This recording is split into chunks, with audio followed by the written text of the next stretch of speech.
When the first settlers drifted westward, chasing gold, land, or simply the promise of freedom, they did not realize that the greatest enemy they would face was not bandits, hunger, or isolation, but the cold, a deep, biting, merciless cold that wrapped the frontier in silence and shadow.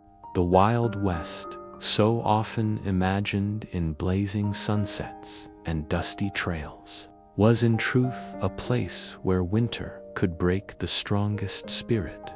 The vast plains and mountain passes turned white and endless under snow that buried cabins and froze rivers solid, where the air itself could seem alive, whispering through the gaps of wooden walls, stealing warmth, testing endurance. In the first years of expansion, survival was a matter not of bravery, but of patience, planning, and a stubborn refusal to die.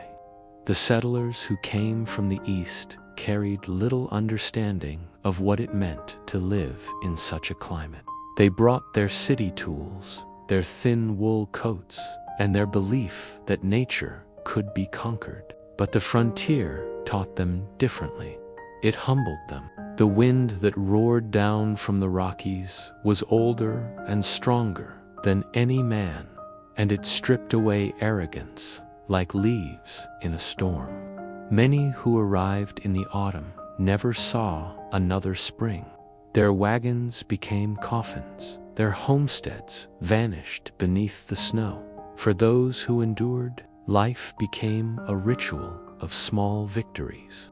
Before the first frost, they cut wood obsessively, stacking cords upon cords until walls of logs surrounded their cabins. They sealed every crack with mud, straw, and even old cloth to stop the drafts.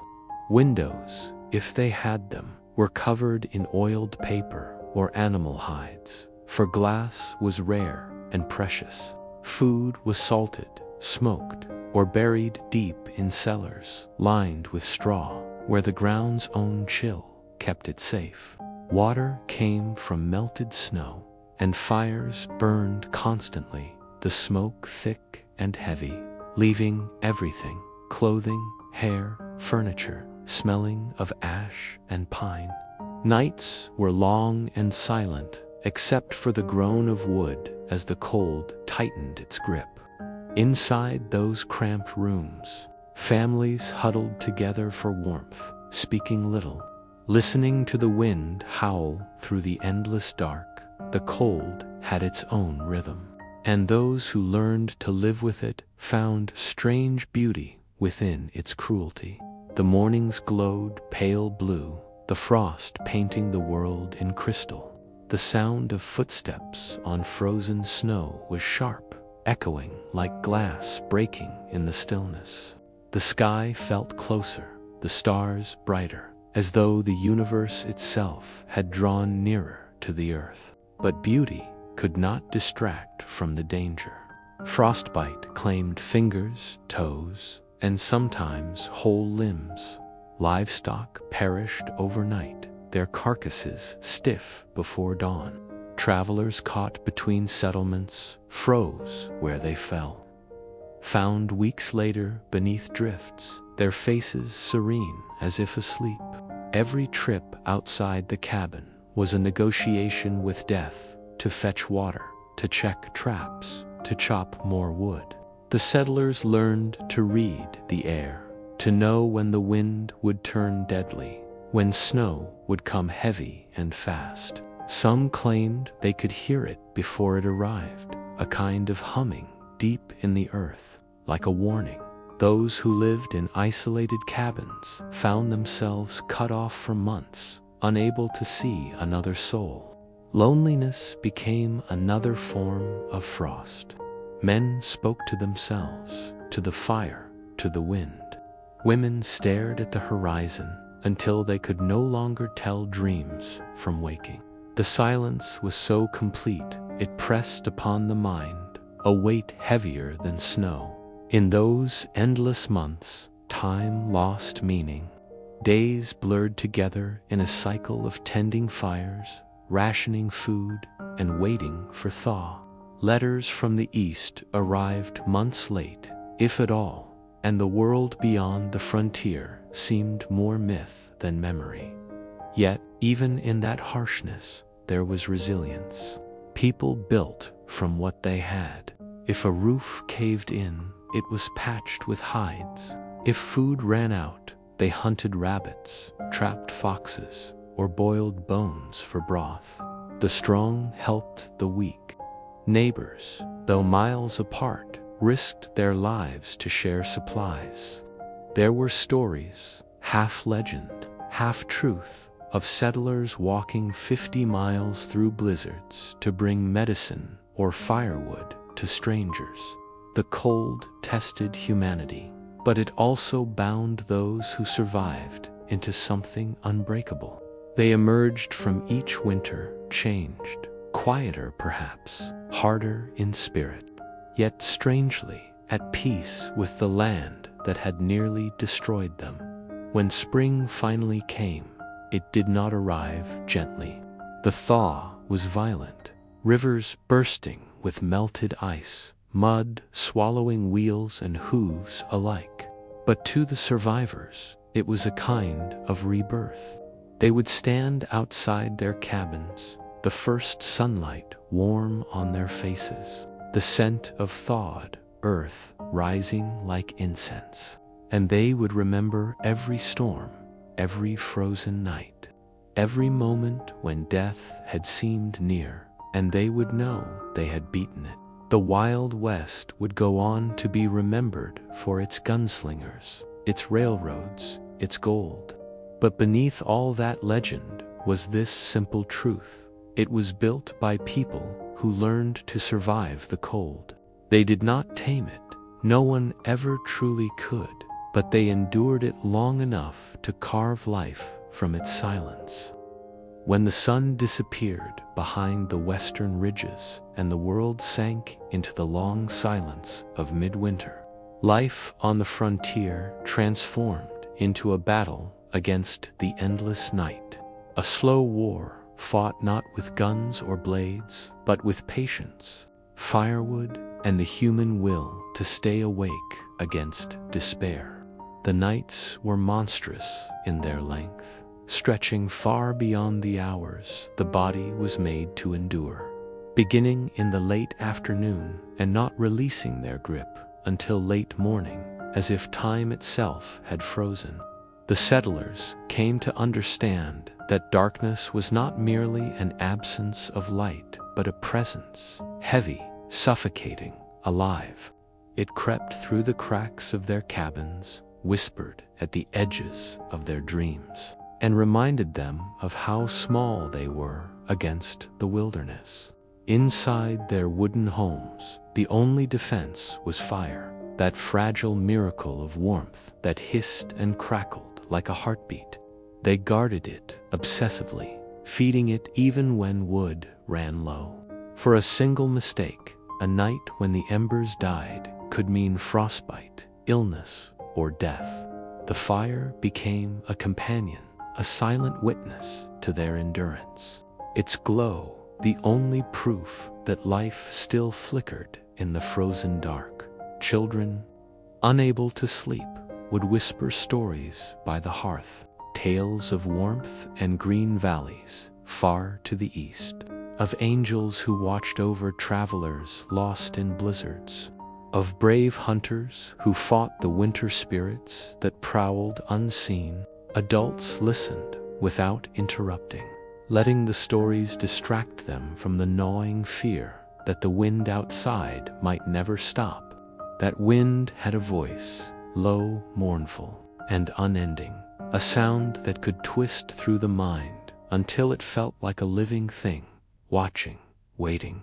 Some settlers said it carried the cries of the lost, travelers who had frozen on the plains, or miners who had vanished in the mountains, their souls condemned to wander until spring.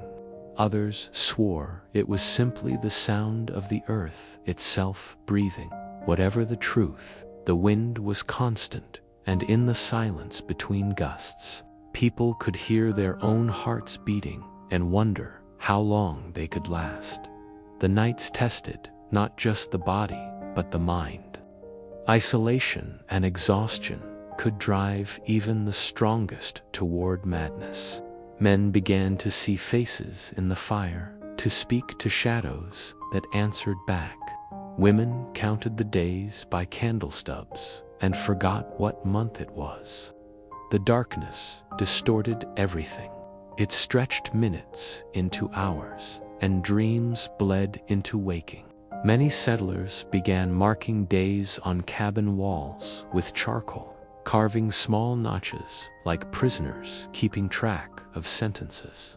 They found comfort in routine, tending the fire, checking traps, mending clothes, small acts of order against the chaos outside. Some prayed aloud each evening before the fire, not for wealth or safety, but simply for mourning.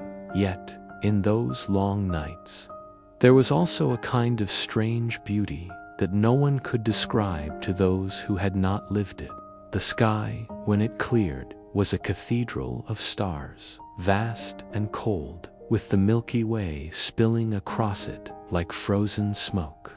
Sometimes, when the temperature dropped to unbearable lows, the air itself glittered, ice crystals suspended in moonlight, so bright that the land seemed to glow.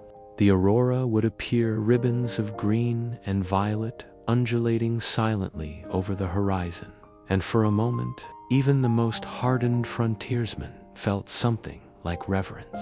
It was as if the heavens themselves had opened, and all the cold and pain below were small, temporary things. Those moments, though rare, sustained people through the worst nights. They would speak of them months later, recalling how the light danced and how, for an instant, the wilderness did not feel hostile but holy inside. Warmth was built through layers, quilts made from tattered clothes, animal furs piled on beds, and sometimes even livestock brought indoors to share heat. The smell of smoke, sweat, and animals was thick, but no one complained. It was the scent of survival. Food was rationed carefully. Meals shrank from stews and bread to thin broth. Hunger crept in quietly, dulling minds and slowing movements. And yet people carried on, because stopping meant freezing. They learned to sleep in shifts, one always awake to watch the fire. The silence between breaths became sacred. Even the smallest spark was hope. Those who had lived through many winters became teachers for the rest. They knew how to read the signs of a storm, how to feel the pressure drop, how to bank a fire so it would burn through the night without wasting wood. They passed on knowledge not from books, but from pain. The memory of fingers blackened by frostbite, of neighbors buried when roofs collapsed under snow, of nights when screams were swallowed by the wind. Their lessons were simple but priceless. Never underestimate the cold. Never travel after dark. Never trust a thaw too early. In the Wild West, experience was worth more than gold. Sometimes, the night revealed unexpected kindness. A stranger might knock half frozen and be given shelter without question. People who might have been enemies in summer became allies in winter. There was no room for pride or vengeance when the cold came. It stripped away all pretense, leaving only the raw human need to survive together. Those who helped others were remembered long after they were gone. Their names spoken softly by firesides when storms returned, not as heroes, but as reminders of what it meant to stay human when the world froze by the time spring came.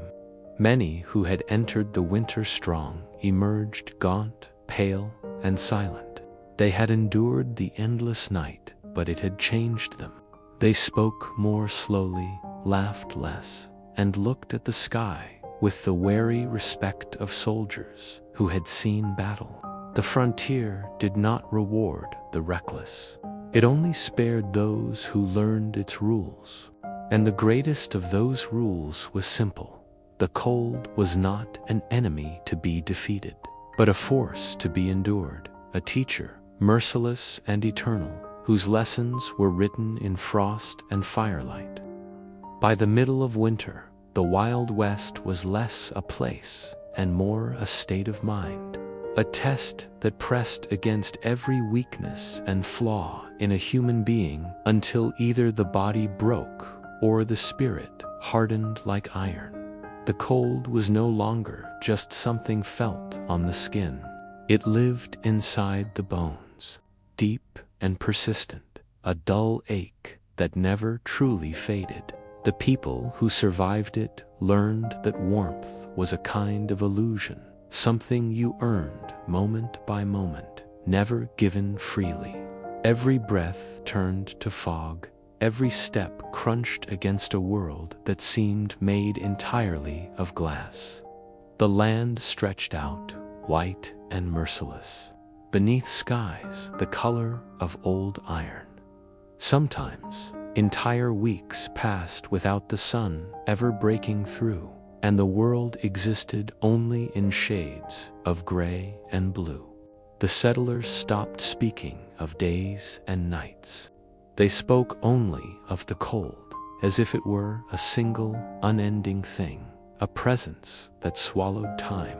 Fires became the axis of life, small suns burning in the darkness. Families learned to tend them as though they were sacred altars, kneeling before the flames to feed them, watch them, and whisper to them when the wind howled outside. To lose the fire was to lose everything. Men would stumble into the woods by lantern light to gather branches, their breath freezing in the air, fingers too stiff to bend. They knew the rules by heart: never wander too far, never stop moving, never fall asleep in the snow. Those who ignored these truths were found days later, lying peacefully beneath the drifts, eyes open, faces strangely calm. Inside the cabins, the air was thick with wood smoke and the smell of wet wool. Everything dampened: boots, gloves, coats, never quite drying, never quite freezing. The walls creaked like living things, expanding and contracting with the cold. At night, the wind found every gap, sighing through them like whispers from ghosts. People spoke less. Words froze between them. The sound of chopping wood became the rhythm of existence, a steady heartbeat that echoed through the white silence. Outside, even the animals had vanished into their burrows. Coyotes no longer howled. The world was so quiet that one could hear snow settling on the roof or ice forming on the window pane. It was a strange kind of peace, vast, heavy, and not meant for the living. But amid that stillness, life persisted in small, fierce ways. Mothers mended clothing with frozen fingers, stitching patches by candlelight.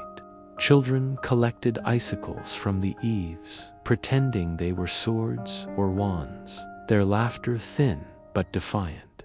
Old men carved wood, shaping animals and faces from memory, their knives scraping softly while they muttered prayers. Every act, no matter how small, became a rebellion against the cold.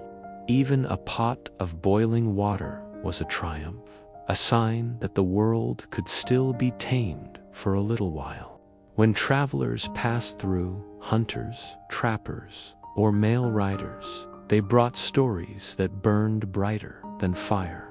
They spoke of frozen rivers stretching hundreds of miles, of wolves with eyes that glowed red at night, of entire herds of buffalo standing still in blizzards, statues in the snow. Some said there were places where the cold was so deep that even sound froze, where a gunshot would hang in the air like an echo that refused to fade. The settlers listened, half in fear, half in wonder, and they added their own tales. They spoke of ghost lights seen flickering on distant ridges, of old graves that glowed under the snow, of strangers who vanished between one storm and the next. The line between myth and memory blurred easily in those days. Truth was whatever kept people awake. Firelight made the shadows dance, and sometimes the shadows looked back. A few said they had seen shapes moving beyond the tree line, too large for animals, too human to be imagined. But when morning came, the snow was smooth, untouched. The frontier had always bred stories, but in winter they took on a life of their own. Fear was as real a companion as hunger or cold, and yet, in its own way, it kept people alive. When a storm came, one of those great screaming white walls of wind and ice, the world simply ceased to exist. Cabins disappeared beneath drifts, doors frozen shut, windows sealed by frost. The air became a weapon. It sliced through cloth and skin alike. People huddled together in silence, wrapped in blankets, breathing into one another's shoulders to share heat. The fire roared like an animal, fighting against the suffocating cold that pressed at the walls. Outside, the blizzard sang a wild, terrible song that rose and fell for hours, sometimes days. The sound could drive a person mad if they listened too long, for there was something almost human in it, something that made people think the wilderness itself was alive, mocking them. When the wind finally died and the door could be forced open again, what lay beyond was another kind of silence, the silence of an emptied world. Trees snapped in half by ice, dead livestock buried under white mounds, paths erased. Time reset. In that moment, every breath of warmth felt miraculous. The settlers would step outside, blinking in the sudden brightness, and look upon the world with awe and exhaustion. The snow glittered like broken glass, and their own reflections shimmered faintly in the frost. They had survived, but survival in the Wild West was never free. It took a piece of something, a bit of strength, a bit of soul. Each winter asked for tribute, and those who gave enough were allowed to see the spring. The rest became part of the landscape, their names fading into the snowdrifts. Yet, when night came again, they would gather once more around the fire, telling stories of how they had endured, how the cold had tried to break them and failed. There was pride in their voices, not arrogance, but the quiet pride of those who had faced nature's cruelty and stood unbroken. They did not conquer the winter. They endured it, and that was enough.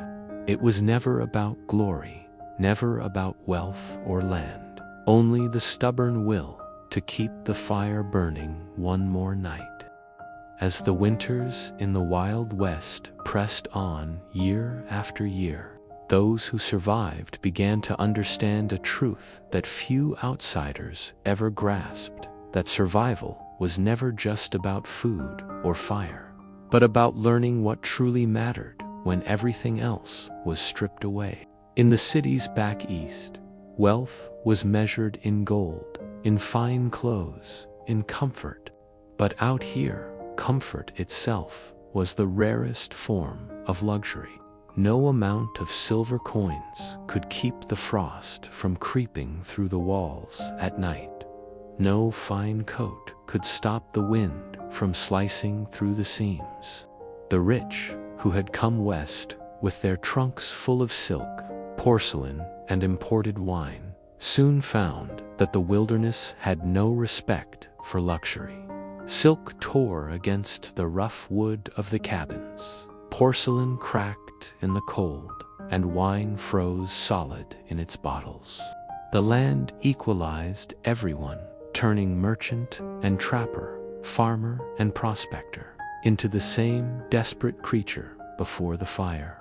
There was something cruelly democratic about the cold. It humbled all who tried to rise above it. Yet, even in such equality, a strange hierarchy still emerged. Those who had learned the rhythms of the wilderness, who knew how to build, mend, trap, and burn, were the new aristocrats, their skill more valuable than gold. Men who had once been servants now taught their former masters how to keep a fire from dying in the night. Women who had never stepped into kitchens in their eastern homes now baked bread in iron pots, their hands cracked and blackened from smoke. The boundaries of class melted faster than snow near a flame, and yet, for all its brutality, the West had a strange way of giving back to those who endured it. Every morning that a person woke to find themselves still breathing, every night they watched their fire dance, felt like a victory. Those who once dreamed of mansions now found beauty in the simplest things: a patch of sunlight breaking through the frost, the creak of thawing wood, the faint smell of pine. People spoke softly of wealth, but it no longer meant money. It meant the ability to share a blanket, to spare a log for someone else's fire, to have enough food for one more day. In a world that froze everything it touched, generosity became the rarest form of heat. There were stories told of strangers knocking on cabin doors during the worst storms, faces white with frost, voices barely human. And though supplies were scarce, though hunger and fear were constant companions, the doors were always open. It wasn't kindness, not really. It was an understanding that out there, in the frozen wild, a closed door was a death sentence. There was a kind of unspoken law in the wilderness. No one survived alone. Travelers shared food, tools, even stories, because silence could drive a person mad faster than starvation. Around the fire, people became storytellers by necessity, weaving old memories and half-truths into something that kept everyone awake, aware, and connected. Some told of lives before the cold, of green fields and gentle rain, of laughter that didn't echo against frozen walls.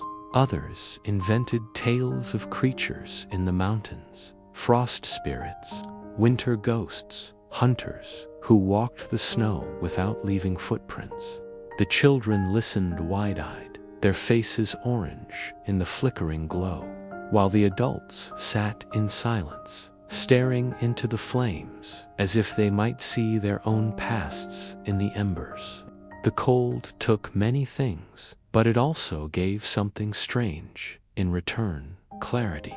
In the endless quiet of winter, people began to hear their own thoughts, to weigh their choices, to see how small and fragile their ambitions truly were. The traders and ranchers who had once chased fortune across the plains began to slow down. Some stopped entirely, realizing that gold and silver could not be eaten, could not be burned. Others turned their wagons into homes, planting roots where once they had sought profit. The Wild West, for all its reputation of chaos and freedom, slowly transformed into a place of endurance, where the greatest measure of success was not how much you owned, but how well you survived. The cold sculpted the people as it sculpted the land, carving them into harder, leaner, quieter beings. They no longer dreamed of escape. Instead, they dreamed of spring, of mud and rain and green shoots breaking through the snow. That dream, fragile as it was, kept them alive. Yet, the cold always found its way back, no matter how many fires were lit or how many layers were worn. It became a companion, a shadow that followed them even into sleep. Some nights, when the wind howled and the walls trembled, people swore they could hear whispers, not from ghosts, but from the land itself. The West had a voice, old and knowing, and it seemed to say, "You do not belong here. You endure only because I allow it." And perhaps that was true. For every person who survived a winter, another vanished, swallowed by snow or silence.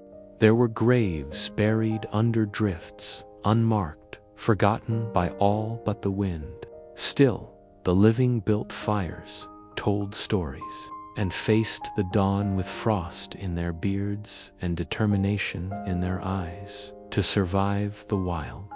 West winter was not simply to outlast it, it was to be transformed by it.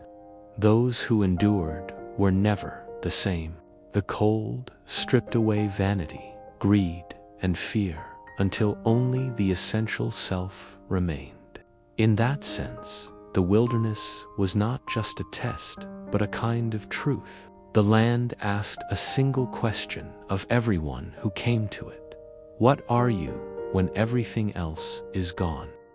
When the first tracks of snow formed across the vast plains of the Wild West, it marked not only the beginning of winter, but also the slow death of travel, trade, and connection. The roads, little more than trails, beaten by wagon wheels and horse hooves, became icy traps, slick as glass, buried beneath shifting layers of frost that could swallow a man whole.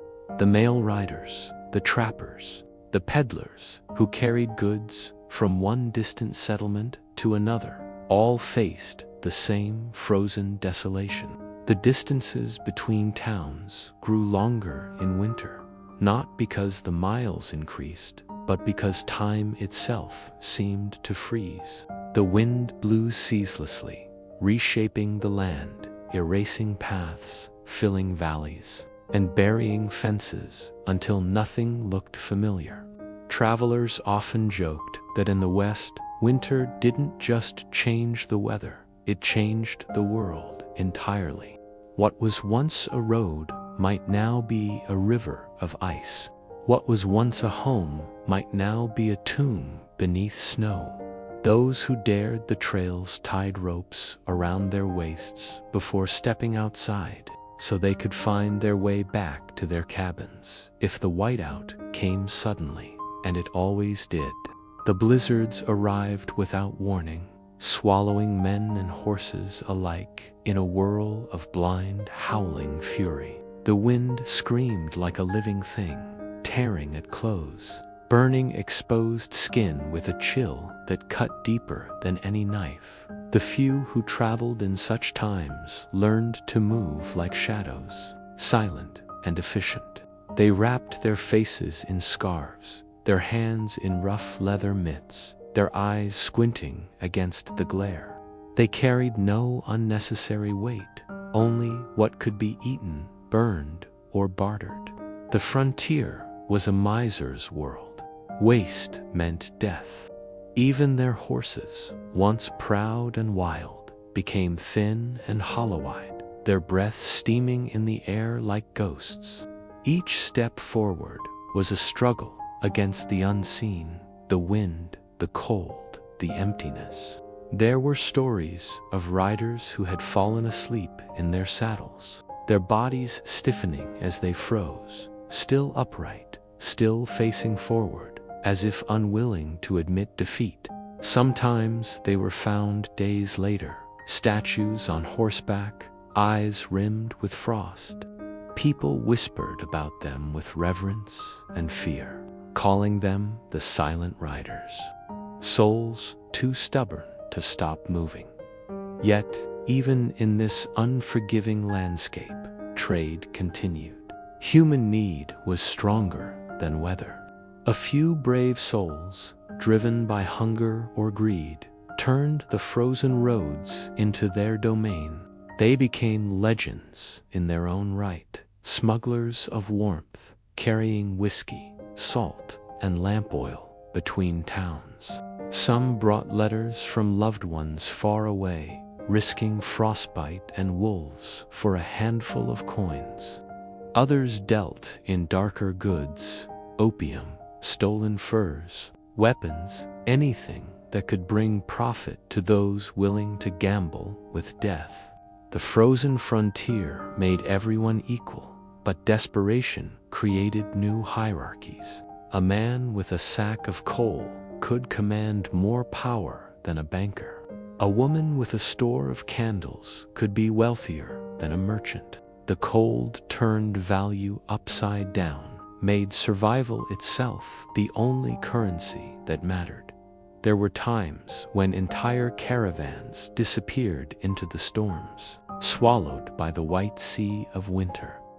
Weeks later, their wagons would be found, half buried, wheels frozen solid, their contents scattered by wind and wolves. People would salvage what they could, wrapping themselves in the lost blankets of the dead, whispering quiet prayers of thanks and sorrow.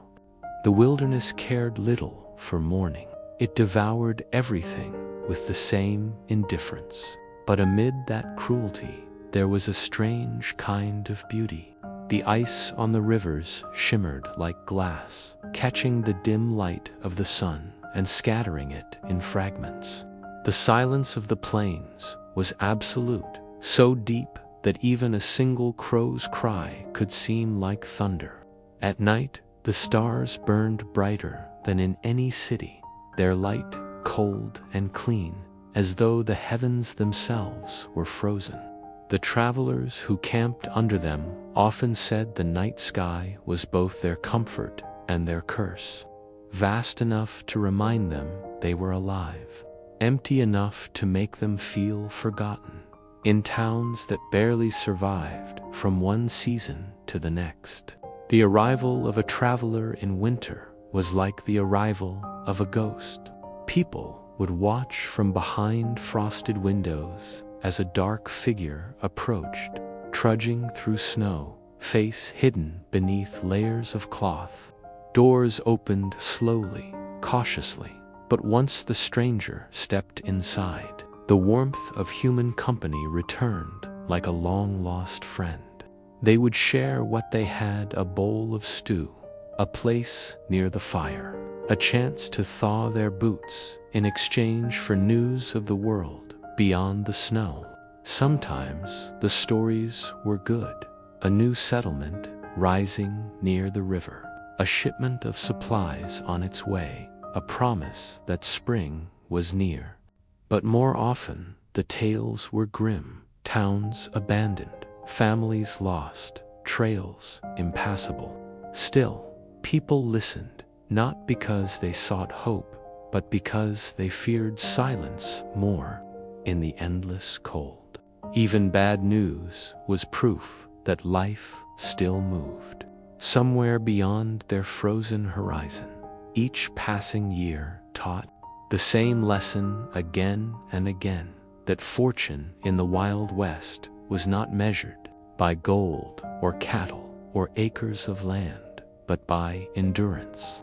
The men and women who walked those frozen roads understood that the only true wealth was to see another dawn. They learned to read the sky like scripture, to feel the snow with their palms, to listen for the faint hum of the wind that signaled a storm's approach. The land demanded this wisdom, and it gave nothing freely. But for those who listened, who adapted, there was something almost holy in the act of surviving. When spring finally came, it wasn't joy they felt, but disbelief, a quiet awe that they had once again outlasted the impossible. By the heart of winter, warmth had become a currency more valuable than gold, and every spark of fire carried a story of sacrifice. The settlers in the Wild West learned quickly that the real struggle was not against bandits, famine, or loneliness was against the cold itself, that silent, invisible enemy that seeped into every breath and heartbeat. The fire was not just a comfort, it was a boundary between life and death, and to keep it burning meant giving something up. Every log of wood burned was a piece of the forest gone forever. Every flame a reminder of how little stood between survival and oblivion. In the beginning, people built great bonfires, believing the woods were endless and forgiving. But by the third month of frost, when the snowdrifts towered higher than fences and the rivers had frozen into glass, the fires grew smaller. Families began to ration not only food but light, counting their embers as carefully as coins. Those who had once traded goods in the marketplace now traded warmth, offering firewood, coal, or candles for a loaf of bread, a length of cloth, or a tin of salt. The rich, who had once prided themselves on possessions, learned humility before the hearth. A single burning log could buy a man's loyalty, a woman's forgiveness, or a stranger's gratitude. Warmth, like mercy, was something only the desperate could understand. There were nights when the cold pressed so hard against the walls that it seemed to breathe, whispering through the cracks, promising rest to those who dared to sleep. Children were taught early never to lie too close to the fire, lest they roll into it, but also never too far, lest they freeze. The balance between warmth and death was delicate, fragile as a thread. Some built clever stoves from clay and stone, hoarding the heat long after the flames died down. Others learned to burn anything that would catch: barrels, tools, furniture, even pieces of wagons. The wood that once carried them west now carried them through the winter. The wealthy families who had filled their cabins with carved chairs, tables, and decorative trinkets found themselves feeding those very things to the flames, watching their symbols of refinement turn to smoke. The cold had no respect for beauty or status. It consumed all without distinction. As the storms deepened, neighbors grew closer, not out of friendship, but necessity. People learned to share what they had, to huddle together in the same cabins, bodies pressed for heat, breath mingling in the dark. Privacy became a luxury that no one could afford. A mother might cradle not only her own child, but another's, the two families bound by the shared rhythm of survival. Men who once distrusted one another shared blankets and silence, knowing that suspicion wasted energy better spent on endurance. In that strange communion of hardship, something raw and human reawakened, sense that all were equal before the cold. The frontier, for all its brutality, stripped away every illusion of control and left only truth that survival was not earned by strength or cleverness, but by cooperation. Those who hoarded their warmth often did not last. It was the sharers who saw spring. There were those, though, who could not share, who saw in the desperation of others an opportunity. The cold bred cruelty as easily as compassion. Some hoarded firewood and sold it at outrageous prices. Others stole from their neighbors, sneaking into cabins under moonlight to take what they could. There were even whispers of darker deeds of those who disappeared into the blizzard and were later found with strange marks on their hands, their fire still burning, but their eyes hollow and wild. The cold, people said, could twist a man's mind as surely as hunger. Once it seeped in deep enough, it made you forget right and wrong, made you worship only the flame. The fire's glow became hypnotic, its warmth a cruel reminder that it could both save and destroy. It was said that some grew so obsessed with its light that they burned more than they needed, chasing a comfort that could never last.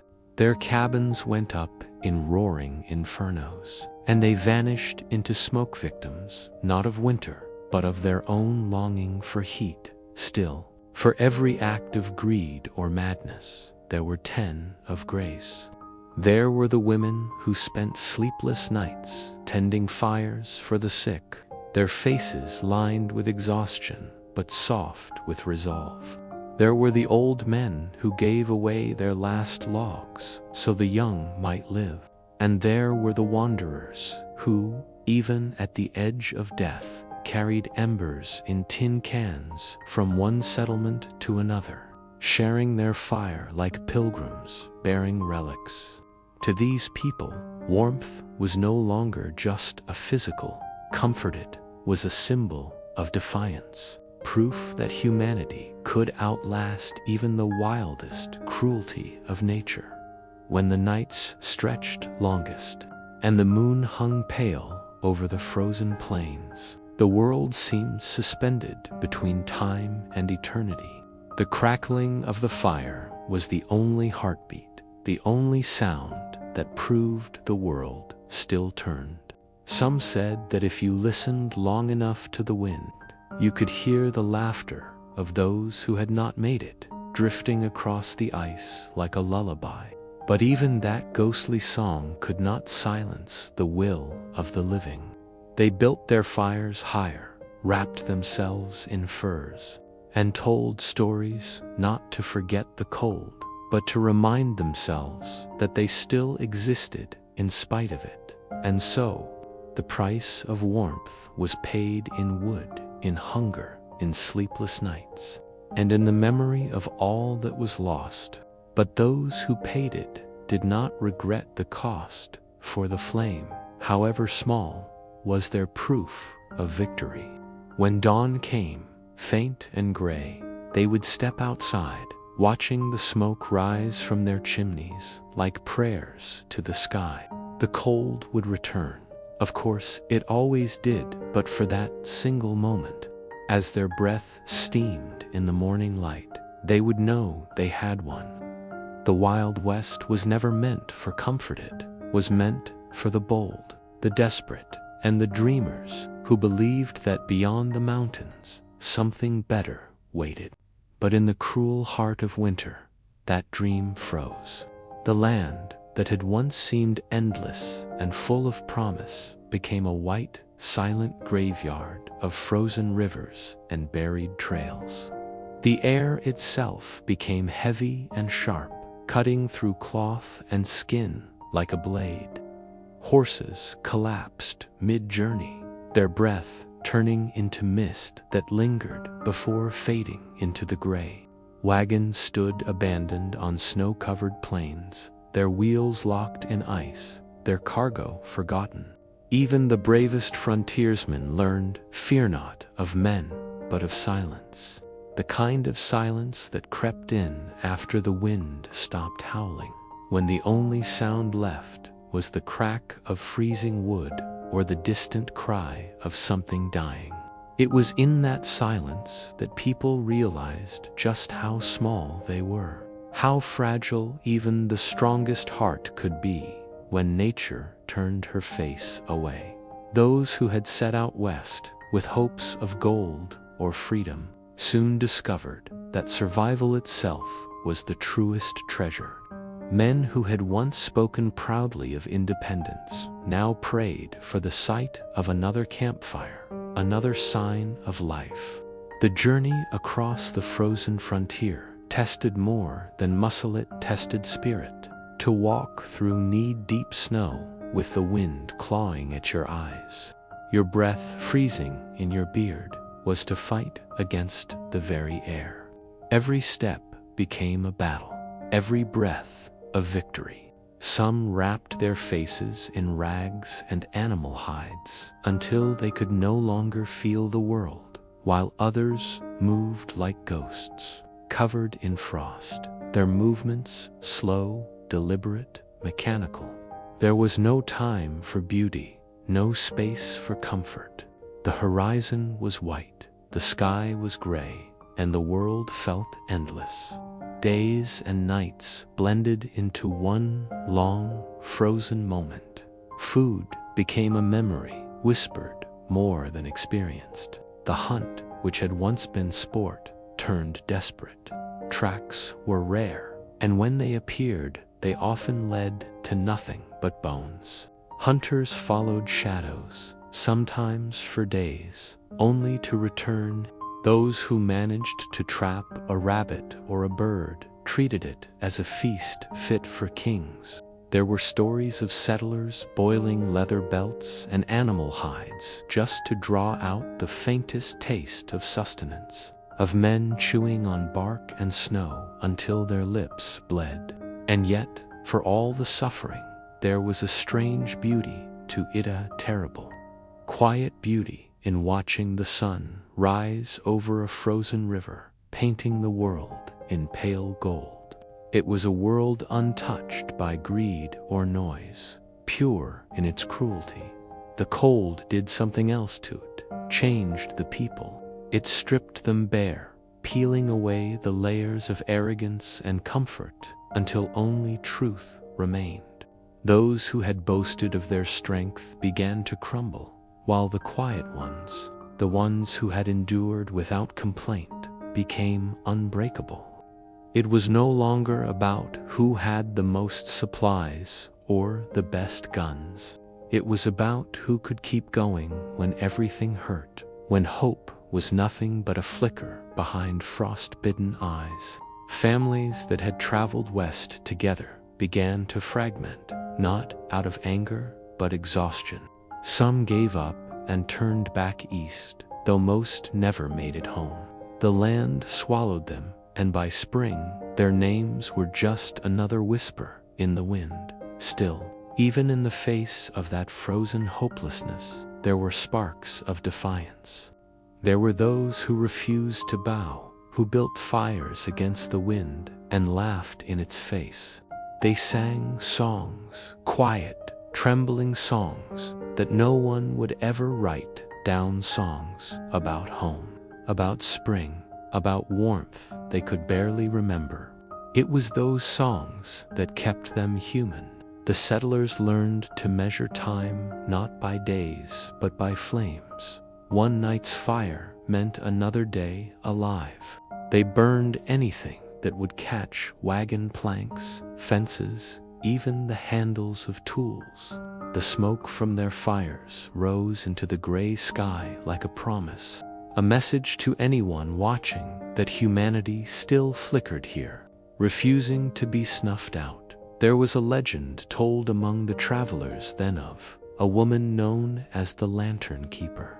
No one knew her name, but every survivor swore they'd seen her at least once, a solitary figure walking through the snow at night, carrying a glowing lantern.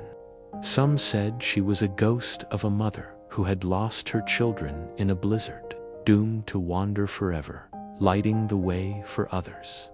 Others said she was Rila Trapper's widow who had turned her grief into mercy, traveling between camps to share her fire with strangers.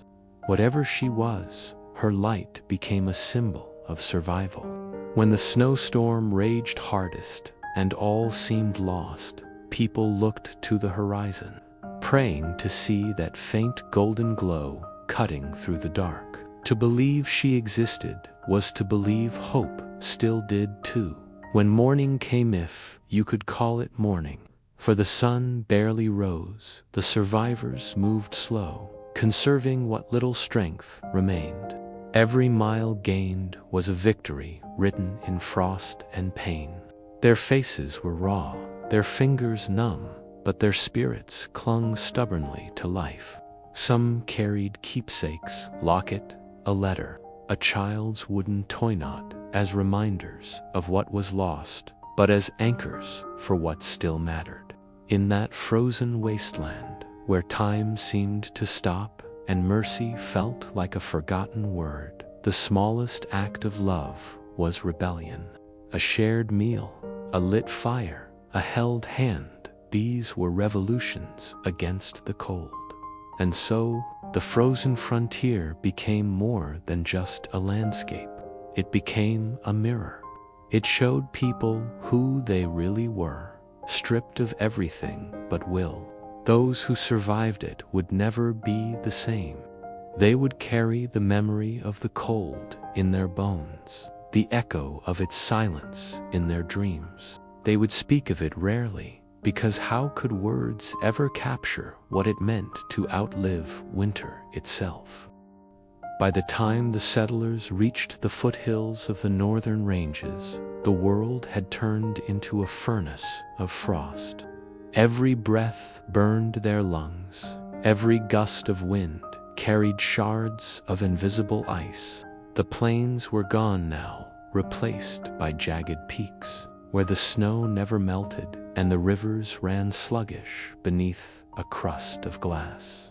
The few who remained from the caravans of the fall were no longer travelers. They were survivors, carved from cold and silence. Their laughter had long vanished, replaced by the steady rhythm of boots crunching over snow, the occasional creak of frozen leather, the faint groan of wind through pine. The world had become narrow, reduced to the few feet of white before their eyes and the endless gray above. And yet, even here, even in this kingdom of deathly stillness, the settlers learned something profound. That warmth was not a gift from nature, but a creation of will. Fire became their god. Not the golden warmth of hearths in cities back east, but the fierce, fragile flame that flickered in the wilderness, one spark against a sea of darkness. It took skill to make it, patience to keep it, and courage to defend it. Men gathered pine, resin, and dry moss from beneath snow-covered roots. Women cupped their trembling hands around the faint glow, as if protecting a newborn. The fire was more than light. Tight was memory, companionship, and life distilled into a single, trembling point of color. They huddled around it at night, telling stories not of the past, but of dreams. The scent of spring grass, the sound of a river thawing, the laughter of children in sunlit fields. The flames painted their faces in copper and gold, turning exhaustion into something almost holy. Yet, for all their reverence, fire was a fickle ally. The wind would come roaring down from the mountains without warning, snapping through the trees like a ghostly hand. It could strip warmth from the air in seconds, extinguish a campfire, and send a dozen men scrambling to rebuild it with frozen fingers. The settlers learned to dig into the earth, to shield their flames with stones, to sleep in shifts so that someone was always awake to guard the light. The nights grew longer, and the line between sleep and death. Some never woke, their faces peaceful beside the dying glow, as if the fire had taken their last breath for itself. Others raved in fever, seeing figures in the snow faces they once knew, voices calling them to rest. The wind carried whispers, and not all of them came from the living. One evening, deep in the heart of that brutal winter, a storm rose that no one could have imagined. The sky itself seemed to collapse, and the snow came sideways, choking and endless. For 3 days and nights, the settlers could not see beyond an arm's length. Their tents were buried, their fires drowned in drifts, their spirits tested beyond breaking. It was during that storm that the old man everyone called Doc made a choice that became legend. He was not truly a doctor, just a wanderer with a box of herbs and a heart too stubborn to quit. When the wind howled loudest and the last fire sputtered out, he crawled from the tent, wrapped in furs and frost, carrying a single ember cupped in a tin cup. He vanished into the white, following the sound of crying he swore he heard through the storm. They found him the next day, frozen to the waist, the ember still glowing faintly between his palms. He had reached another camp half a mile away and reignited their flame. He didn't speak again, but when he died that night, they buried him beneath the snow with his cup beside him. They said the ember never went out. From that day on, the settlers called Fire Doc's gift. Children who were born years later, when the world had softened, grew up hearing the tale. They would sit by the hearth and listen as their grandparents whispered, "The cold can take everything but the fire you carry inside." It became more than folklore, it was survival philosophy. For the settlers, warmth was no longer something found. It was something made, fought for, shared. They built stone hearths inside caves and dugouts, sealing the openings with hides and snow to trap every wisp of heat. Some carried tiny embers with them in metal tins, passing them from one group to another, as if trading hope itself. But warmth came at a cost. To keep the flames alive, they burned everything: wood, wagons, furniture, even family Bibles. There was a quiet sorrow in that act, watching pages of scripture curl and blacken, watching the stories that had comforted generations turn to ash. Yet in the dance of those flames, they saw something divine, proof that faith was not in words, but in endurance. The Bible burned, but the spirit it carried survived. The settlers came to see the cold not as punishment, but as a teacher, ruthless, unrelenting one. It taught them humility, patience, and the strength to find beauty even in desolation. When the blizzards passed and the world grew quiet again, they stepped out into the light and saw the land anew. The snow sparkled like crushed diamonds, the rivers glowed blue beneath their icy shells, and the mountains stood eternal and untouched. It was as if creation itself had been reset. For the first time, they saw what the land demanded: respect. The Wild West was no enemy, no prize to be conquered, it was a presence. To live there was not to dominate it, but to learn its rhythm, to move with its storms, to listen to its silence. The settlers who survived the winter carried that wisdom deep within them. They began to build differently, hunt differently, live differently. They learned to read the color of the clouds, the way the wind bent the grass, the sound of snow crunching beneath boots. They could smell a storm before it came, could tell the temperature by the tone of their breath in the air. They became something new, not just settlers, but part of the land itself. When spring finally came, it was not with fanfare, but with a whisper. The ice cracked, the first trickle of water ran beneath the drifts, and the trees began to wake. The settlers wept not with joy, but with reverence. They had seen the edge of the world and returned from it. The fires they built that spring were not just for warmth, but for remembrance. Around them, they planted the first seeds, not because they were hungry, but because they believed the earth would give back what they had endured.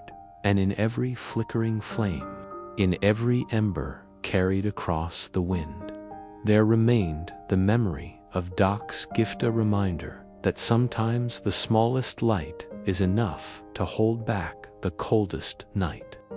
when the first drops of melted snow began to slide down from the mountains. They came not with fanfare, but in quiet defiance, as if nature itself was uncertain whether to allow spring to return to the land that had endured so much suffering. The world that had been white and soundless for endless weeks began to hum again. Soft at first, the faint drip of water from icicles, the creak of thawing trees, the sigh of rivers waking beneath their icy shells. For the settlers who had survived the brutal cold, this subtle music was the sweetest sound they had ever heard. They had spent months wrapped in silence so thick it felt eternal. Silence broken only by the crack of frozen wood or the last groan of dying men. Now, the whisper of running water carried a promise that life, after all, had not abandoned them. Men and women emerged from their dugouts like ghosts returning from another world. Their faces were pale, their bodies thin, their hands scarred by frostbite, but their eyes, once hollow and distant, now held a strange and quiet fire. They were not the same people who had set out into the wild months ago. The cold had stripped away every illusion, every softness, and what remained was something raw, enduring, and profoundly human. The thaw did not come easily. It came in fits and stutters, as if the land itself was testing their patience one last time. Days of warmth would be followed by sudden storms, and rivers swollen with meltwater would flood the valleys, sweeping away what little the settlers had managed to preserve. Yet, even as nature played its cruel games, the people did not curse it. They had learned respect in the heart of winter. Now they learned gratitude. The sound of rain was no longer a nuisance, it was a blessing. The smell of wet earth beneath their boots was a miracle. They began to rebuild with hands that shook, not from fear, but from reverence. Wood that had once been hoarded for fire became beams for new shelters. Frozen fields were dug open, the soil beneath black and rich, ready to bear life again. They planted seeds in the same earth that had nearly taken them, each one a small act of faith, a defiant whisper that said, "We are still here." With the thaw came movement. The rivers turned from ice to mirrors, reflecting the pale sky as if the heavens themselves had descended to rest upon the land. The settlers built rafts, crossing to places they had only dreamed of before the winter came. Trade began again, slow and uncertain, with the exchange of dried meat, tools, and the rarest treasure of all stories. In those stories lived the memory of the frozen months, of Doc and his ember, of the lantern keeper and her wandering light, of nameless souls who had vanished into snowdrifts, but whose courage had not been forgotten. Each retelling was both mourning and celebration, a way of giving meaning to the suffering. The children, too young to remember the worst of the cold, listened wide-eyed by the fire, their imaginations painting the white world their parents spoke of. To them, the winter was not horror, was legend, but even legends left scars. Some nights, when the wind blew just right, the settlers would grow silent. The sound carried echoes of the storms, and for a moment, they were back there again in the blinding white, with the fire guttering low and the cold breathing down their necks. Those moments were fleeting, but they left a chill deeper than any frost. Still, there was no bitterness in their silence, only remembrance. They did not curse the winter, they thanked it. Without it, they might never have understood the worth of warmth, of water, of each other. Survival had changed them all, and not merely in body. It had bound them together in a way no oath or law could dot by mid-spring. The landscape had transformed so completely it was almost unrecognizable. Where once there had been desolation, now there were rivers running swift and clear, meadows speckled with wildflowers, and hillsides streaked with green. The settlers' children ran barefoot through the mud, laughing, their voices echoing across valleys that had once been silent tombs.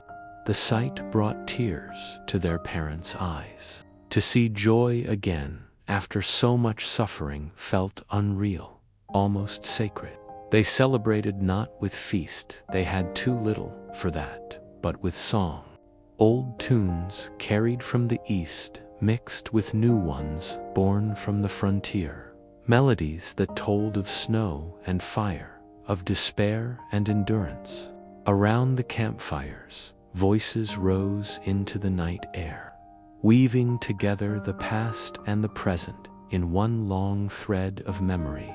As spring deepened, so too did their bond with the land. They learned the ways of the mountains, the safe passes, the dangerous slopes, the valleys where the snow lingered longest. They mapped the streams and the meadows, named the peaks after those who had perished, and built their settlements not as invaders, but as caretakers. The Wild West was still untamed, still filled with threats, wolves, bandits, storms, but the settlers faced them differently now. The cold had taught them that fear could be survived, that hope could be built from ashes and frost. It had also taught them compassion. When new travelers arrived, weary and starving, no one turned them away. Fires were shared, food was divided, and the story of survival was passed down like a sacred text. The thaw also brought strange visitors for traders from the north, miners from the east, wanderers who claimed to have seen the Pacific. They came with tales of distant lands, of golden valleys and towering forests untouched by man. The settlers listened, curious but unmoved. They had already found their paradise, not in wealth or ease, but in endurance. Their land, harsh and unforgiving as it was, had become home. Each sunrise over the thawed plains reminded them that they had won a battle few could understand. They had fought nature herself and, somehow, earned her respect in time. The first true town emerged from what had been a scatter of camps and dugouts. It was nothing grand and a trading post, but to those who built it, it was the heart of a new world. They named it Ember's Rest in honor of Doc's final flame. At the center of the town, they built a great stone hearth that was never allowed to go out. Even when summer came and the nights were warm, the fire burned a reminder that warmth, once won, must be guarded. Travelers passing through would gather around it, warming their hands, listening to the settlers' quiet stories. And when the first snow of the next winter fell, soft and silent over the town, no one was afraid. They knew now that the cold was not an ending but a test, and they were ready. The thaw had brought warmth, but with it came temptation. And nowhere was that temptation stronger than in the glittering veins of gold whispered to lie beneath the western hills. The settlers of Ember's Rest, once content with survival and peace, began to hear rumors carried on the tongues of traders and wanderers. Rumors of rivers that shone with flakes of gold beneath the sun, of mountains whose stones could be crushed into fortune. It began as idle talk, a dream muttered by the fire after long days of work. But dreams in the Wild West were dangerous things. They had the power to awaken the old hunger in men, the same hunger that had driven them to cross deserts and face storms, the same hunger that now stirred again under the illusion of wealth. For many, the memory of the long winter began to fade beneath the golden shimmer of greed. Men who had once vowed to live humbly began sharpening their tools and whispering to their neighbors, "Just a little gold, and then we'll rest." But the West had never been kind to those who sought more than they needed. When the first miners set out from Ember's Rest, the townsfolk watched them go with a mix of awe and unease. They carried picks and shovels instead of rifles, but their faces had that same wild light that came before tragedy. The hills they climbed were still streaked with snow, the rivers swollen and treacherous from the melt. Within weeks, stories came back of success, tiny specks of gold found in pans, enough to ignite the fever in even the most cautious heart. The quiet town began to stir with excitement. New arrivals flooded in, prospectors, gamblers, drifters, and men who had fled debts or crimes. The sound of hammers and shovels replaced the old songs of survival, and the air filled with dust and ambition. The frozen silence of the frontier was gone, replaced by the restless noise of men chasing fortune. Ember's Rest began to change. The simple stone hearth that had once burned for warmth now burned for profit. Merchants arrived with crates of whiskey and promises of equipment. Blacksmiths worked day and night forging tools. Even the preacher, whose sermons once spoke of endurance and humility, began to talk of blessings disguised as gold.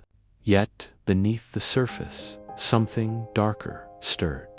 The same fire that had once saved them from the cold now threatened to consume them from within. Men quarreled over claims and cheated their partners. Fights broke out in the muddy streets, and the Once-Pure River ran cloudy with silt and greed. The winter had taught them how to survive together, but the gold taught them how easily unity could fracture. And then, as if to remind them that nature does not forget, the weather turned once more. The spring rains grew heavier than anyone had seen before, washing through the mining camps like a warning. Rivers overflowed, flooding the valleys where men had dug too greedily. Whole camps were swept away in a single night, their fires drowned, their tents torn and scattered across the plains. The mountains, too, seemed to revolt. Rockslides crushed paths and buried tunnels, and those who had chased the deepest veins were trapped beneath the same earth they had hoped would make them rich. The survivors staggered back to Ember's Rest, their faces hollow, their hands empty. The town that had been born of endurance now looked upon the cost of ambition. In the quiet that followed the storm, the settlers gathered once more by the hearth. The fire burned low, its light flickering across faces drawn tight with shame and sorrow. The preacher spoke softly, his voice heavy with understanding. "The cold taught us what it means to live," he said, "but the gold has shown us what it means to lose ourselves." No one argued. They all knew it was true. The dream of wealth had come and gone like a fever, leaving only exhaustion behind. Many of those who had come chasing fortune packed their belongings and moved on, searching for the next glimmer of promise in the endless expanse of the West. Ember's Rest remained, but its heart was bruised. Still, not all lessons are cruel. Among the survivors of the mining camps were those who returned, changed, not bitter, but wise. They had seen what greed could do, and they wanted no part of it anymore. They spoke, instead of building, of planting, of raising families in peace. The women of the town, who had watched husbands and brothers vanish into the hills, took charge of rebuilding the community. They reforged what the storms had taken, turning grief into resilience. The town grew quieter, steadier. The forge rang again, but this time for tools of life plows, hinges, cooking pots. The fields that had lain dormant through the cold now rippled with wheat and barley. Children's laughter returned to the air, mingling with the song of river birds that had come back with the spring. And yet, somewhere deep in the hills, the promise of gold still slept beneath the rocks, waiting. The settlers knew it was there. They could feel it, but none spoke of digging again. It was not fear that stopped them, but wisdom. They had learned that the greatest treasures of the West were not buried in the ground, but in the bonds forged through fire and frost. The memory of the winter still lived in them, a silent reminder that survival was its own kind of gold.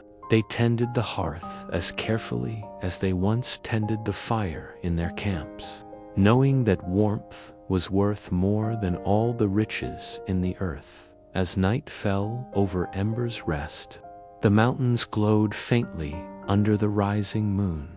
The river ran clear again, reflecting the stars like scattered jewels. The people sat together outside their homes, wrapped in blankets, sharing quiet stories. Somewhere in the distance, a lone wolf howled, not in hunger, but in mourning, and the sound carried across the valley like a prayer. They listened, not with fear, but with reverence. They understood now what the frontier truly demanded: not conquest, not greed, but respect. The rains had ended, and the earth was soft again.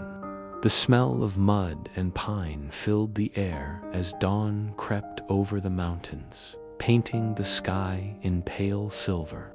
Ember's Rest lay quiet under the light mist, its chimneys still smoking from the night before. The town, once restless with the fever of gold, now breathed in silence, as if the land itself was exhaling after holding its breath for too long. But beneath that silence, there was an emptiness that no sunlight could touch. The laughter that once echoed through the saloon had died away. The clang of hammers, the songs of miners, the bustling shout-saw were gone. The fires that once burned so fiercely had faded to gentle embers, and the people were left to face what remained after the storm. Most of those who had survived the floods spent their days repairing what could be saved. The broken bridge over Black River was rebuilt with stronger wood.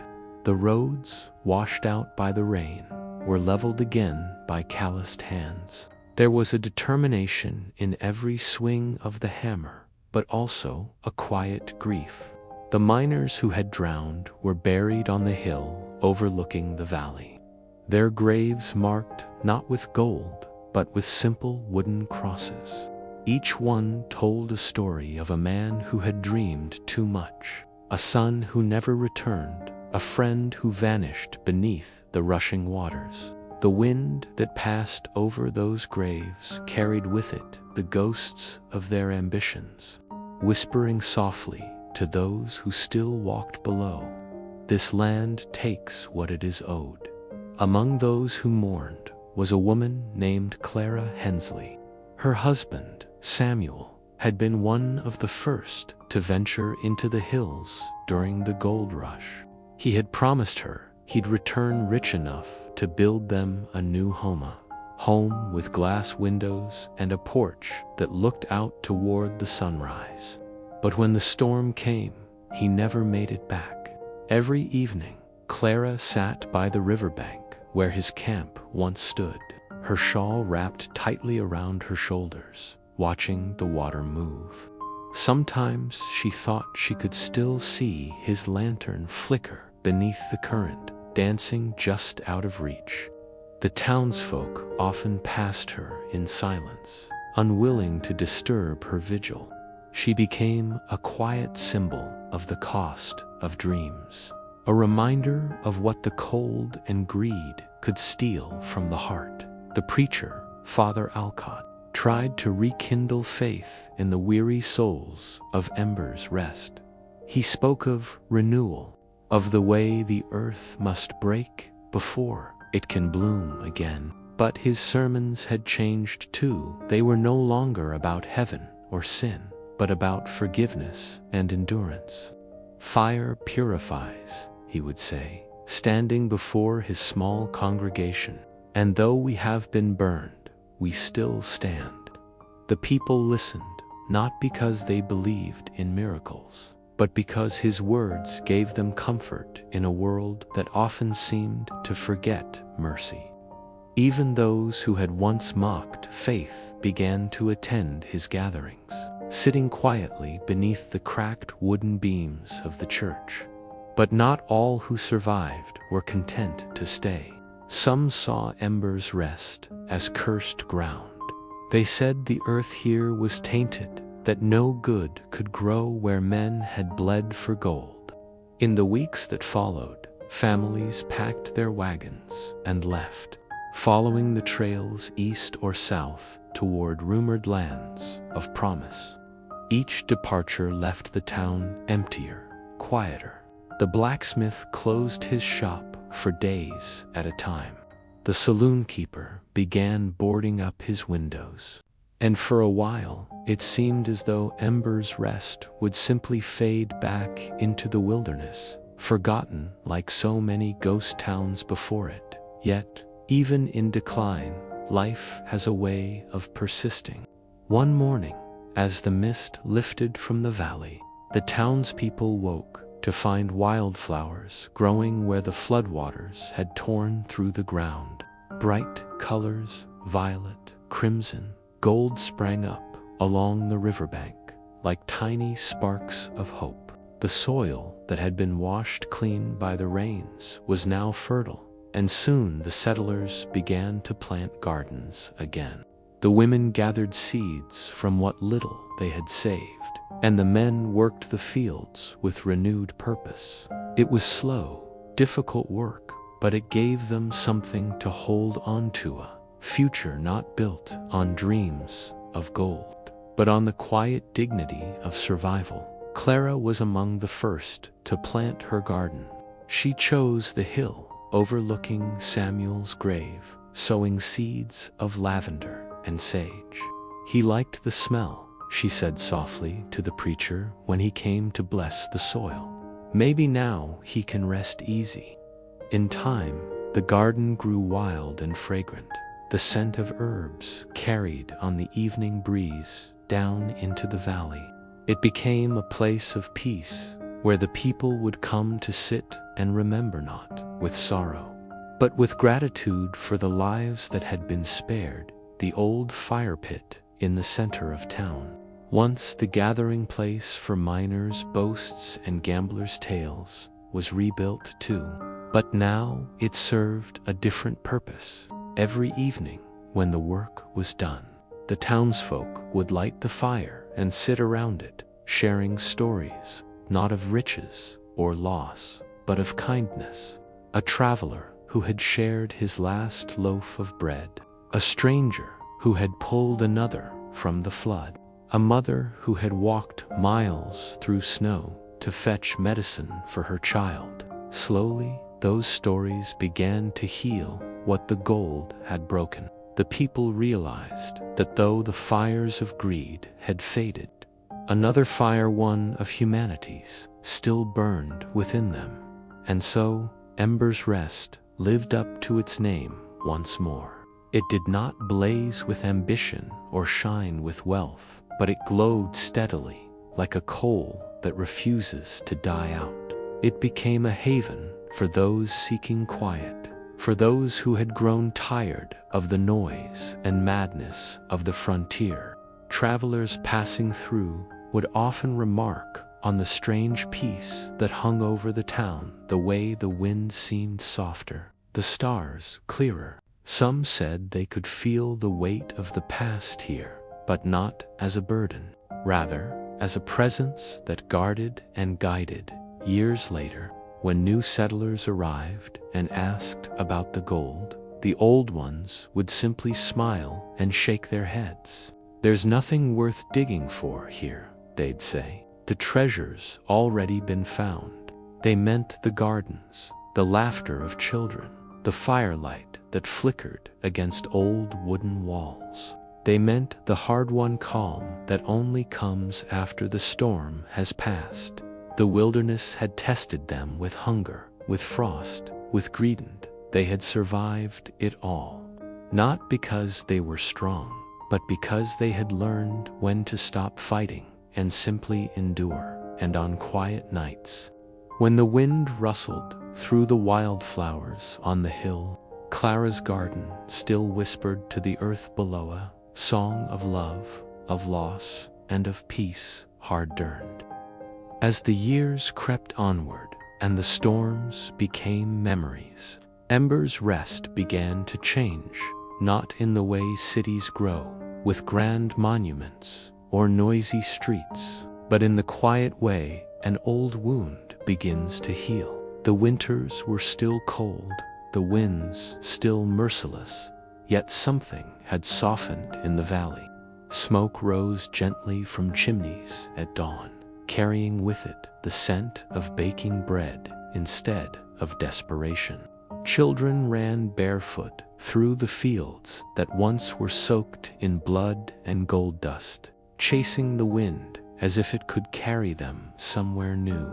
The air that had once been thick with greed now held laughter, and the same hills that had witnessed madness and ruin now watched over peace.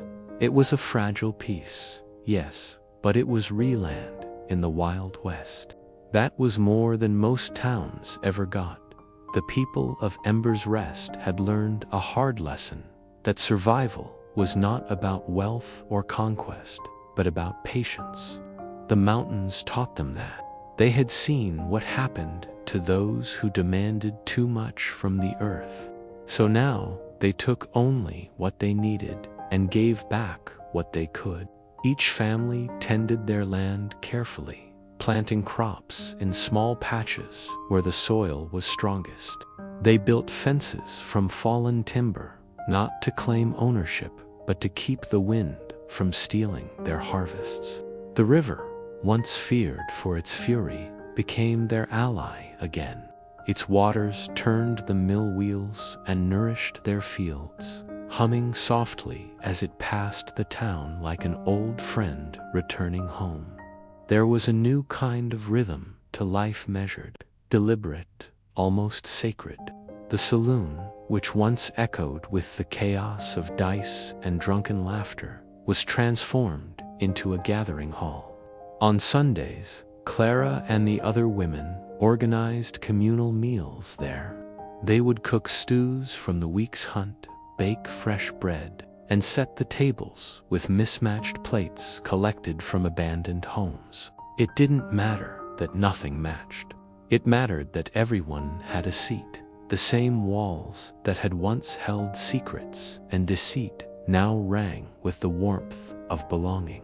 Even Father Alcott, whose sermons had grown quieter with age, would sit among them with a cup of cider, smiling faintly as the children played nearby.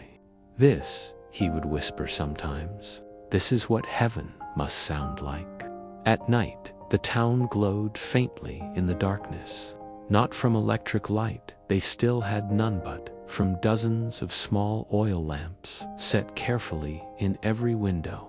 Travelers often said they could see the lights of Ember's Rest from miles away, flickering like stars scattered across the valley floor. They called it the valley that never sleeps, but not because of noise or restlessness, because of its warmth. It was said that no matter how bitter the night or how lost a soul might be, there would always be a light burning in Ember's Rest to guide them home. One evening, a stranger arrived, a man wrapped in a heavy coat, his face half hidden beneath the shadow of a hat. He rode an old, weary horse and carried with him the quiet of someone who had traveled far and seen too much. The townsfolk watched him as he dismounted near the saloon, his boots sinking into the wet earth. He didn't speak much at first, only nodded when offered food and water. But when Clara approached him, offering a seat by the fire, something in his eyes softened. His name was Elias Morgan, a trapper who had once worked the Northern Territories. The wilderness had taken nearly everything from him, his friends, his fortune, and his faith. Yet, as he sat among the people of Ember's Rest, listening to their laughter and stories, he felt something he hadn't known in years: stillness. He stayed. Days turned to weeks, and weeks into seasons. Elias became a quiet figure in the town, repairing tools, helping with hunts, teaching the children how to track animals or read the signs of weather. He never spoke of his past, and no one asked. In the West, every man carried ghosts. It was enough that he carried them with grace. Over time, he and Clara grew close, not in a fiery, reckless way, but with the slow tenderness of two souls who had seen enough loss to know that love was not a promise of forever, but a moment of peace shared between storms.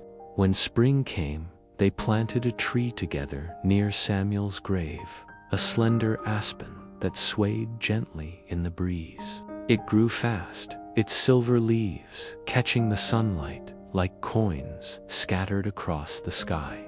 People began calling it the Tree of Mercy, and so Ember's Rest entered a new chapter, not one written in gold or greed, but in endurance and quiet joy.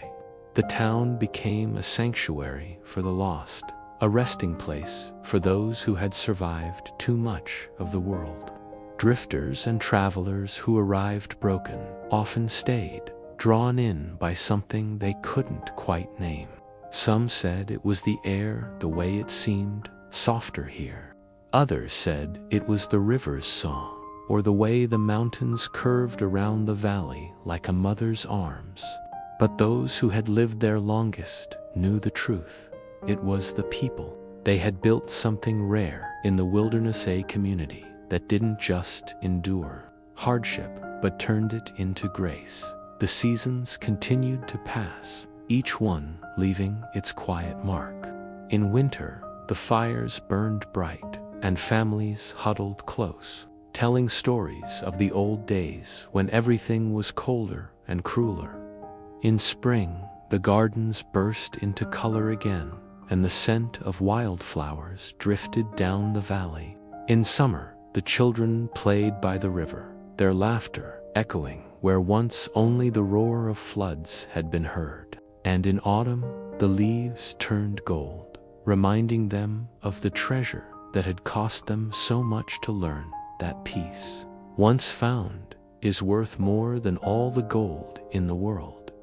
Years later, when outsiders came through, searching for tales of lost mines or buried fortune, the old folks would smile faintly and say, "You won't find what you're looking for here. What was lost is long gone." But the truth, the deeper truth, lived in every quiet breath the valley took. The wilderness had tested them, broken them, burned them, but in the ashes of what they'd lost, they had found something far greater.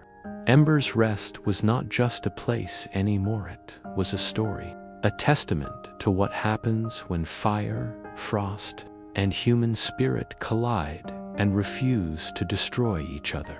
On a cold winter's night, when the moon hung low and the world seemed frozen still, Clara stood once more on the hill overlooking her garden.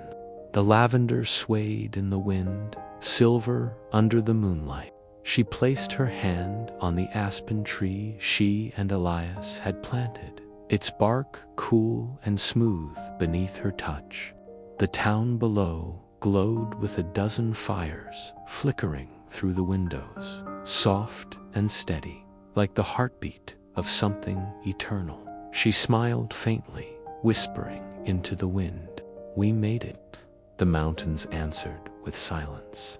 But it was the kind of silence that listens. And when dawn came, its first light fell gently over Ember's Rest, painting it gold, not the kind men kill for, but the kind that reminds them they are alive.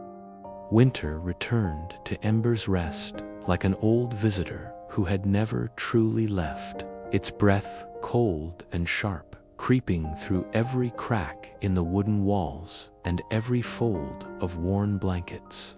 The year had been kind. Spring had brought rain and fertile soil. Summer had filled the valley with warmth and laughter. And autumn had blessed the harvest but as the first snow fell, the townsfolk could feel something different in the air. The wind howled longer, colder. The animals in the hills grew scarce, and the clouds hung heavy over the mountains, gray and unbroken.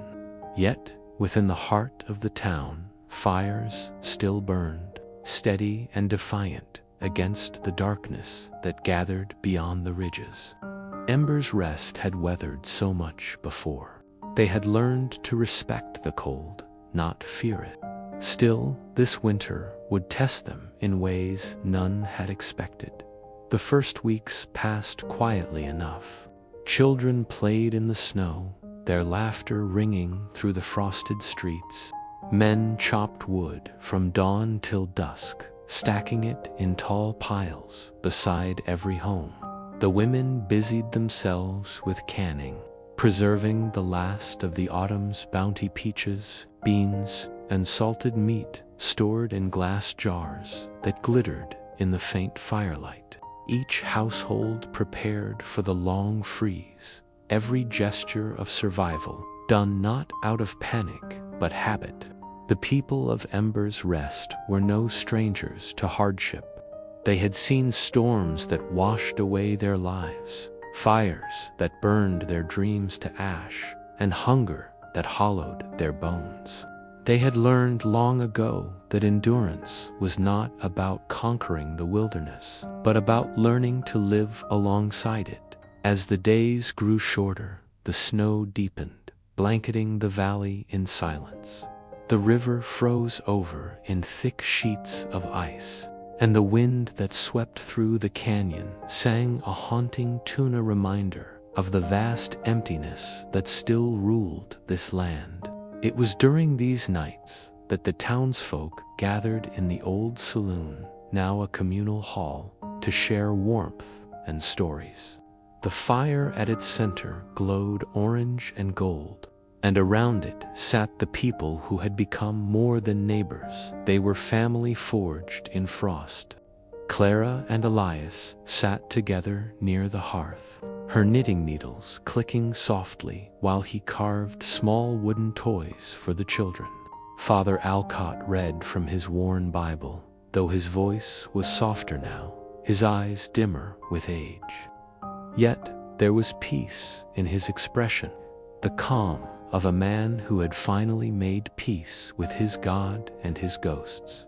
But then, as the season deepened, something began to shift. The snow didn't stop. Week after week, it fell relentless, heavy, burying fences, wagons, and even rooftops. The wind screamed louder, carrying with it a chill that bit through the thickest furs. Soon, the food stores began to dwindle. Hunting parties returned empty-handed, the forest too still and lifeless to yield prey. The people tightened their belts and rationed every meal.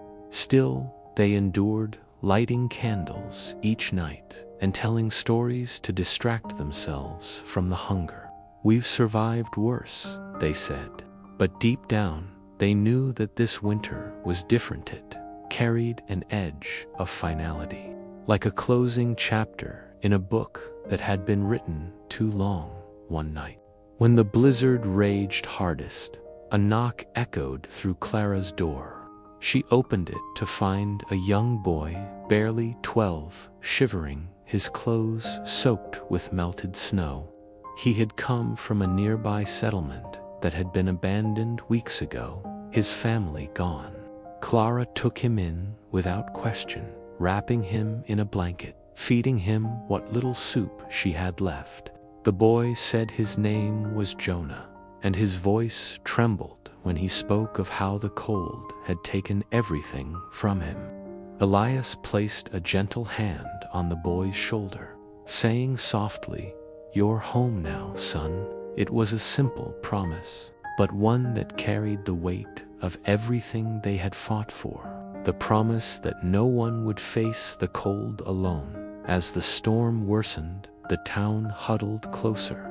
Every home became a refuge, every act of kindness a spark against the dark. When the fires ran low, they shared what little wood they had.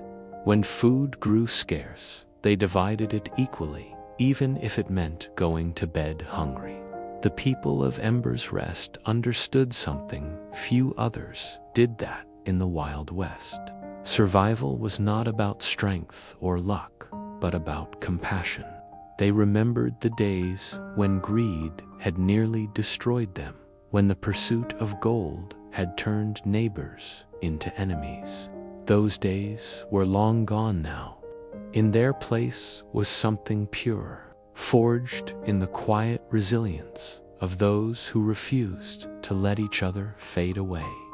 The snowstorm raged for 40 days and nights, cutting off all trails in and out of the valley. Some said it was the harshest winter in 50 years. Yet, when the wind finally eased and the skies cleared, what remained was nothing short of a miracle. The town still stood.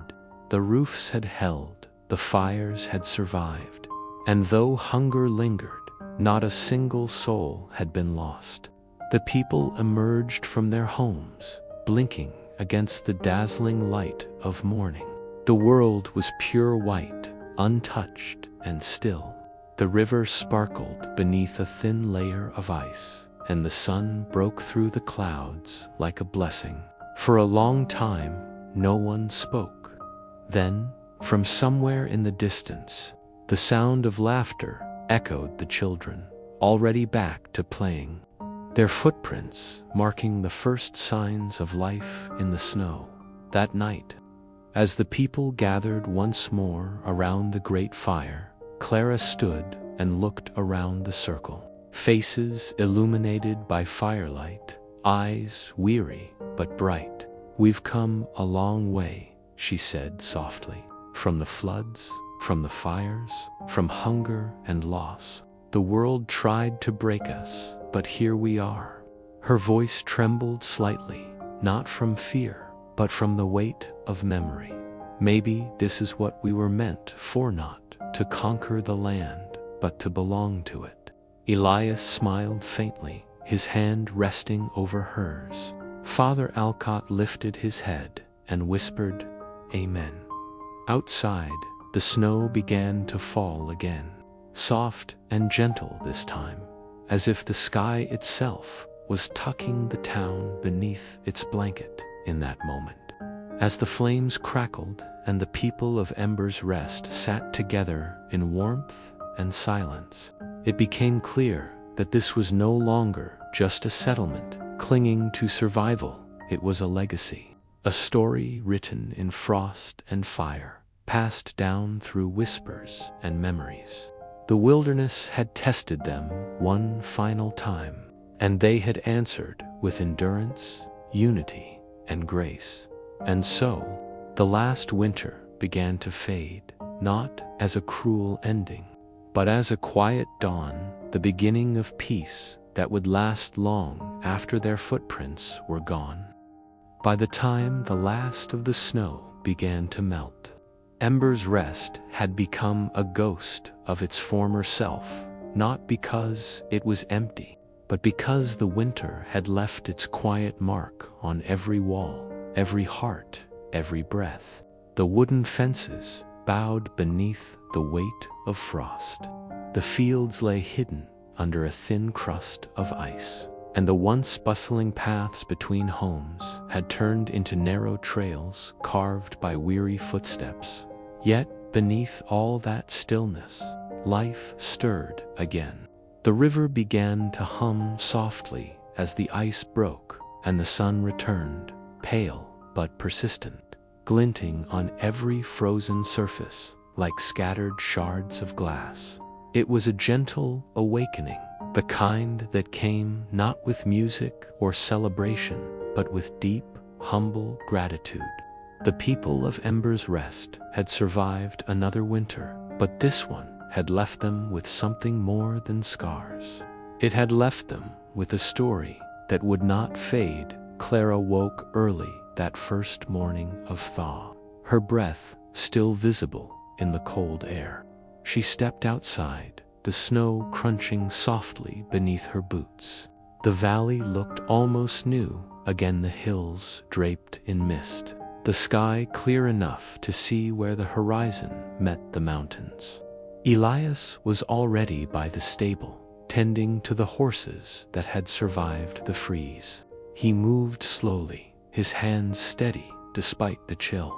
"Looks like spring's finally decided to visit," he said with a faint smile, glancing up as Clara approached. She nodded, her eyes catching the faint trail of smoke rising from the other chimneys. "She's late," she murmured, "but she's welcome." The town was quiet that morning, too quiet. People emerged from their homes like sleepers waking from a long dream, blinking at the sunlight. The streets were lined with snowbanks that sparkled under the new day.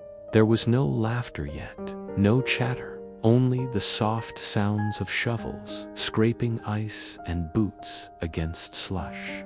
But then, slowly, as if the silence itself began to melt, the sound of life returned, doors creaking open, dogs barking, someone calling out a greeting.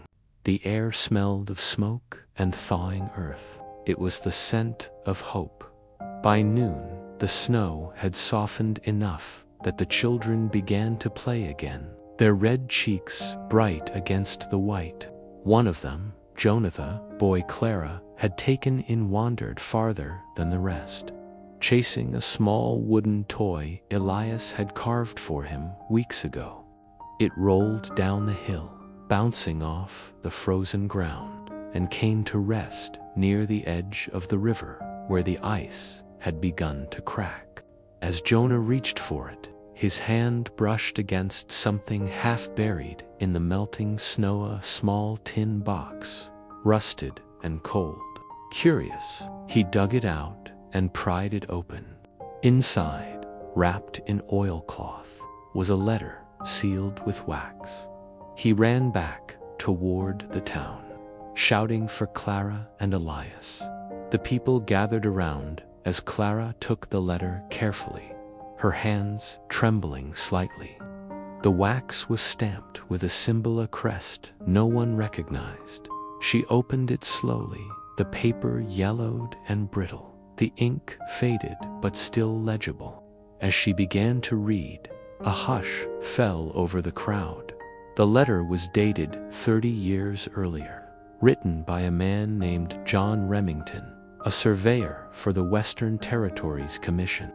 In his neat handwriting, he described a settlement he had discovered while mapping the Valia small mining camp near the river.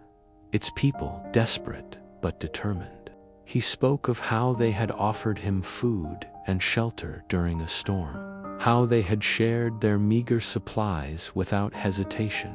He had promised to return with aid to help them build roads, bridges, a future. But the next lines of the letter were heavy with regret. "The government has chosen to abandon this valley," he wrote.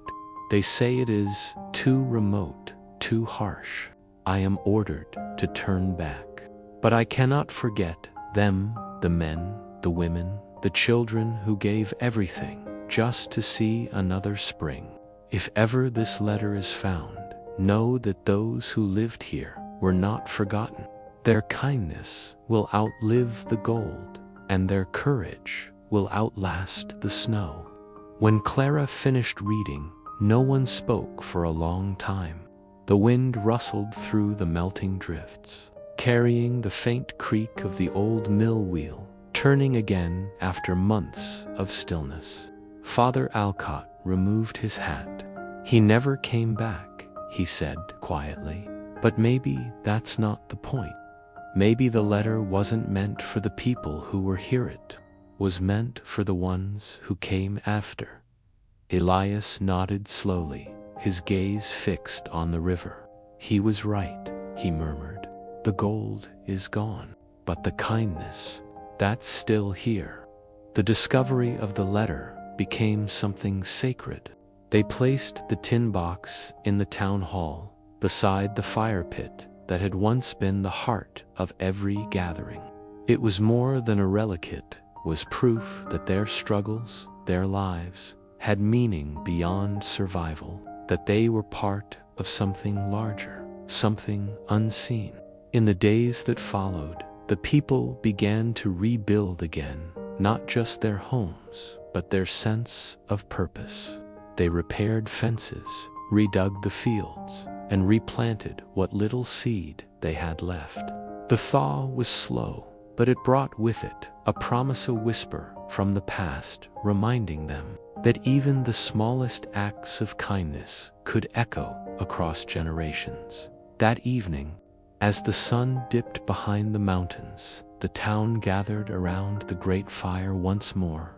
The light flickered across their faces, warm against the fading cold. Clara held the letter in her lap, her eyes reflecting the flames. "He thought we'd be forgotten," she said softly. "But we weren't. We're still here, still standing." Elias placed an arm around her shoulders, his voice low and sure. "That's what survival means. It's not just living, it's being remembered." The others nodded, their faces solemn, the firelight catching on the tears that glistened in their eyes. When the fire burned low and the stars emerged in the dark sky, Clara rose and stepped outside.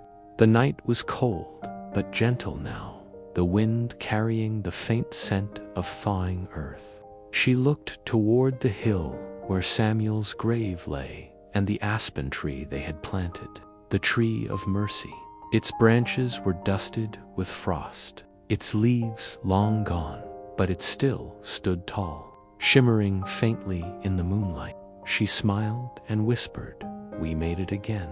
Her voice drifted through the air, carried by the same wind that had haunted this valley for generations.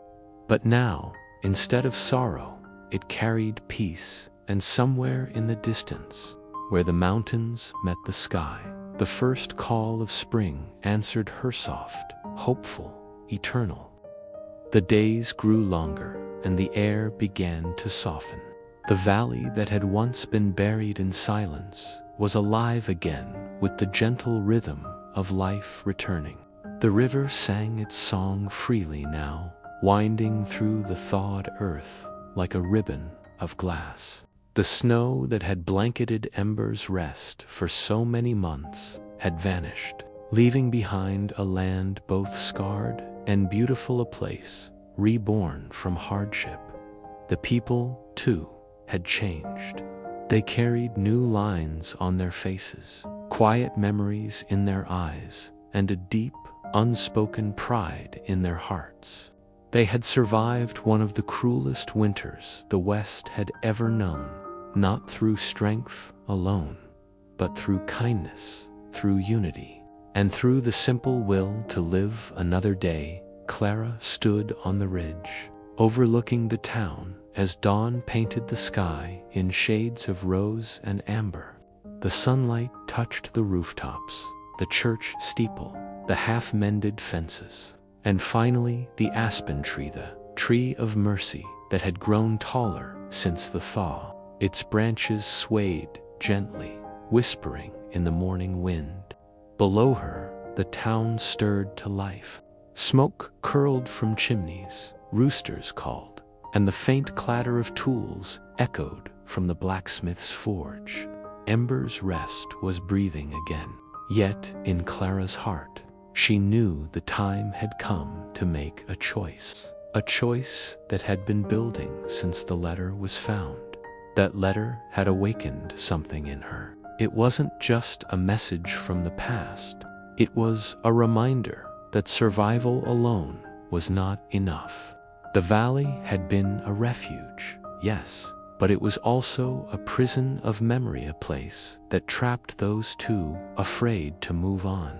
Clara had lost much here, but she had also found strength, and now that strength called her beyond the mountains. She wanted to see what lay beyond the horizon, the towns, the railways, the places where the world still grew.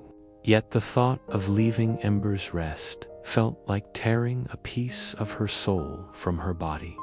Elias found her by the ridge, his coat slung over his shoulder, his expression knowing. "You're thinking about leaving," he said quietly. Clara didn't answer at first. She kept her eyes on the rising sun. "I'm thinking about living," she finally whispered. "About starting somewhere new." Elias nodded slowly, his gaze following hers. "You've earned that, Clara. We all have. But someone needs to stay too, to remember." She turned to him, her eyes glistening. "And you'll stay?" He smiled faintly. "This land's been stubborn with me. I think it's not done teaching me yet." The town held a meeting that night in the old hall, lit by lanterns and warmed by the fire that had once been their lifeline. The room was full faces, young and old, scarred and smiling. Clara stood before them, holding the letter that had bound them all to their past.